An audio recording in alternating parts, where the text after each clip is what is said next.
If you want to learn how to make rich, flavorful Nigerian beef stew that is not sour and not watery, then this video is for you. And also how to cook a perfect basmati rice without being mushy, because a lot of people are complaining of basmati rice being soft.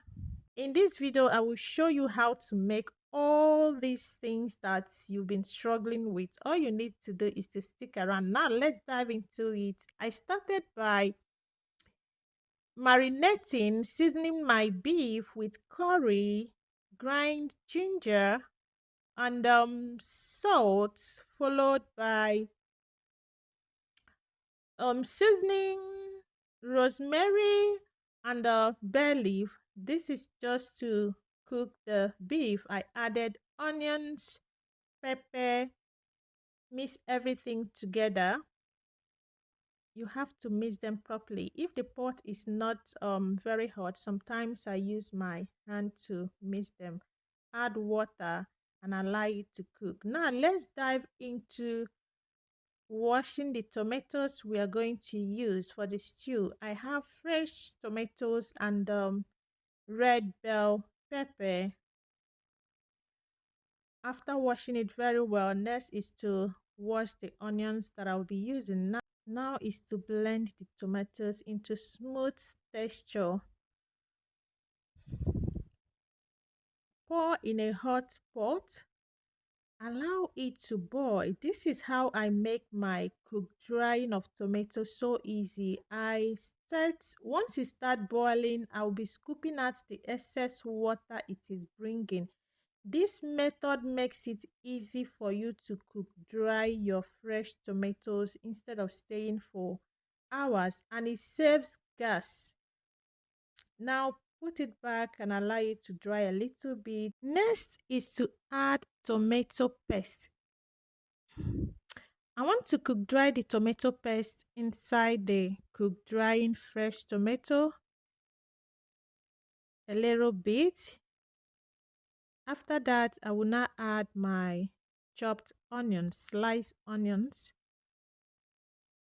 Stir together. Now I am adding my oil. Cook drying tomatoes take longer time in oil. If not, you will end up with a sour stew. Once the tomato is separated from the oil, I will now add my already fully cooked beef inside the tomatoes. Once you're done, add the beef stock at the same time. Stir very well. Tell me, is this still not looking delicious already? This is hotel cook stew everyone is craving for. Now I'll be dishing inside my fridge storage container.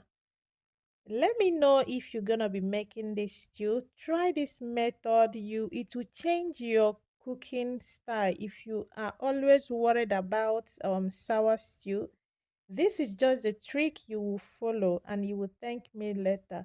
Now let's wash our basmati rice. I found out that a lot of people don't really wash their rice. Please always remember to wash rice at least 2 to 3 times. There are a lot of chemicals used to preserve rice and some residues as well, dust and all that. You need to wash rice. After I wash the rice 3 times, I put them inside a boiling water. Once it boils for some minutes, I sieve it again, then pour it back inside the pot. Allow it to steam little. At this point, it did not take long. The rice is well done. It is not mushy like people complain. Look at it. It is not sticky. It is not mushy. That is how to cook a perfect Nigerian beef stew and a perfect basmati hotel style. Let me know in the comment section if you'll be trying this, and don't forget to subscribe and share. I will always be here to bring you authentic Nigerian delicacy you will love. See you in my next video.